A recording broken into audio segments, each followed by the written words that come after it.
Sushjeet Jain, welcome to my channel. So this video is going to be into a lot of series क्योंकि ये house construction का है, how we are building our house.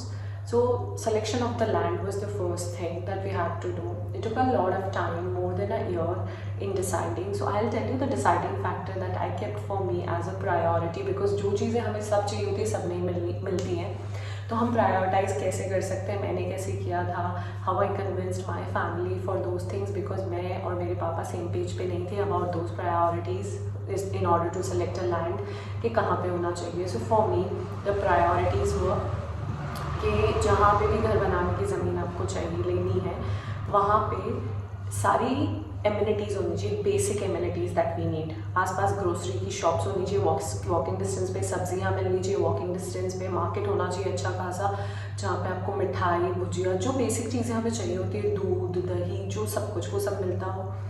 Auto बिल्कुल घर से बाहर निकलते ही लाइक 50 मीटर्स के अराउंड में ऑटो मिलता हो, रात को 11 बजे तक ऑटो मिलता हो. That's very very important.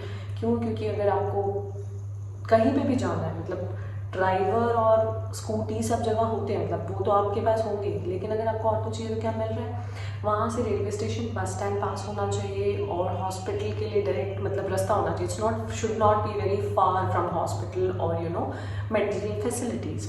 It should be at a reachable distance, quick reachable distance. तो ये सब प्रायोरिटीज़ थी मेरी.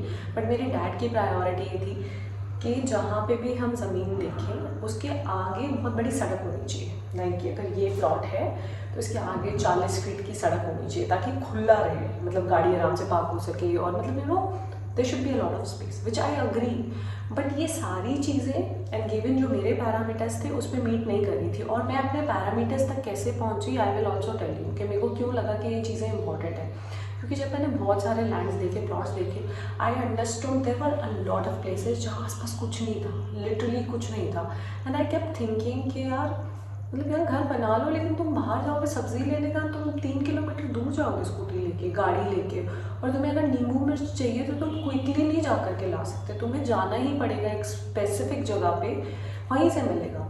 सो while doing these things, while looking for plots, going to a lot, मतलब मैंने करीबन, I'm not bragging this, about 30 to 60 plots देखे हैं very easily और अलग अलग लोकेशंस में. और that I'm not including the houses, जो बने बनाए घर भी देखे हैं मैंने.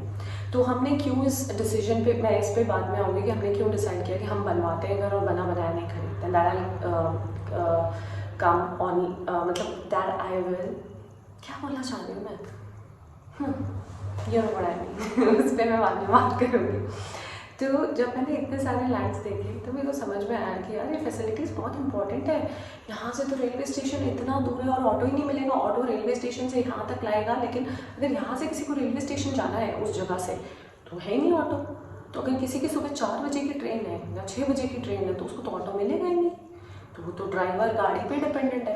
तो मुझे लगा ऐसे नहीं हो सकता. स्मॉल टाउन्स में ये सब चीज़ें बहुत बड़ी रिक्वायरमेंट होती है. अगर आप दिल्ली जैसे, बॉम्बे जैसे, बैंगलोर जैसे शहर में घर ले रहे हो ना तो वहाँ की प्रायोरिटीज़ अलग होती है. But for a small town houses these are the priorities कि आपके railway station, bus stand, hospitals, clinics, medical दुकानें सब पास होना चाहिए. क्योंकि स्मॉल टाउन में 5 किलोमीटर में आप सब कवर कर सकते हो. तो ये सब सोच करके हमने लैंड डिसाइड किया. तो जो लैंड हमें पसंद आया था, एक उसके आगे 40 फीट की रोड थी लेकिन वहाँ पे कोई एमिनिटीज़ नहीं थी. 3 किलोमीटर जाने तक मतलब आपको नहीं मिलेगी, लंबा जाना पड़ेगा, 1.5 से 3 किलोमीटर के अंदर, राइट. और एक हमने देखा जहाँ पे सब कुछ वॉकिंग डिस्टेंस पे था लेकिन उसके आगे की रोड अराउंड 14 to 16 फीट बड़ी थी. So that was the crisis and my dad was not very much convinced. And the size of the other plot was in the width was bigger than this, but I somehow got him convinced because amenities are more important than the size of the plot and the size of the road.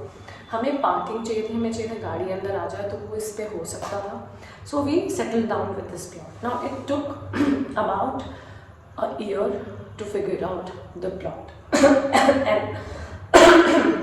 and I'll also tell you while you are looking out for plots and everything, तुम्हें कितने plots पसंद आ जाएंगे जहाँ पे तुम्हें exactly वो सब मिलेगा जो तुम्हें चाहिए, लेकिन उसके पेपर्स पूरे नहीं होंगे. जो पूरी पीछे की चेन होती है पेपर्स की, किसने किसने किस प्लॉट खरीदा है उसका जो भी पेपर वर्क होता है वो कंप्लीट नहीं होता है, उसमें कुछ ना कुछ फ्लॉज आते हैं, ऐसा मैंने मेजरली देखा है।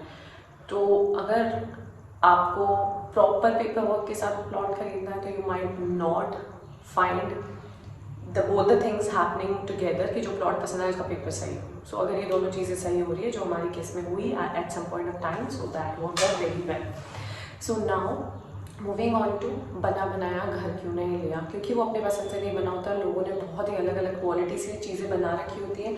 प्लस जैसे आपको चाहिए अटैच वॉशरूम या आपको चाहिए ये रूम ऐसा होना चाहिए, मुझे लिविंग स्पेस ऐसी चाहिए, मुझे डुप्लेक्स चाहिए, तो हर चीज़ नहीं होती है एग्जैक्टली जैसी आपको चाहिए होती है। तो मुझे लगता है ऑलमोस्ट सिमिलर अमाउंट आप खर्च करते हो एक घर बनवाने में और एक बना बनाया घर खरीदने में, तो बेटर है, उसमें मेहनत लगती है, एग्जॉस्टिंग होता है घर बनवाना, but it's a one time task, literally one time task, like वो प्रोसेस खत्म होने के बाद you free.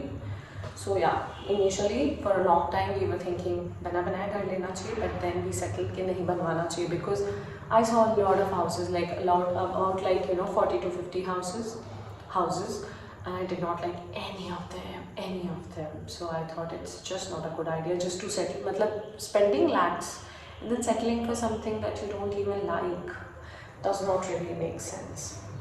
So yeah, that's how you decide on land. So if you are willing or planning to buy a land even for investment purpose, not immediately building a house, just keep in consideration how do you foresee future of that particular plot, कि भाई वहाँ पे आपको लगता है ये facilities आएंगी अगर उसे कमर्शियली यूज़ किया जाएगा या रेजिडेंशियली यूज़ किया जाएगा, तो you can decide on those factors and you can prioritize कि आपको घर बनाना है तो आपको क्या क्या रिक्वायरमेंट है, कैसा लैंड चाहिए, कहाँ पे चाहिए, and according to that you do your search.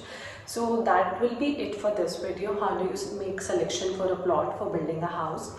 And in next video I will cover, once you have decided on the land, what are the next step, you do bhumi pujan and what are the parameters, and there were a couple of mistakes that we did, so I would share them, क्योंकि कुछ हमें लोगों से पता चल गया था जो हमने पहले ही सीख ली थी, ये गलतियाँ नहीं करनी है, कुछ हमने की. So that I'll share in the next video. Until then, bye bye, take care, and I'll name the series so that all the videos are synced, क्योंकि इनके बीच में मैं कुछ और भी पोस्ट कर दूँगी, तो that I don't want people to get out of sync, whosoever is looking, to make it easier for them. So I'm sorry for all the fumbles that I did in the video. I'll see you next time. Bye.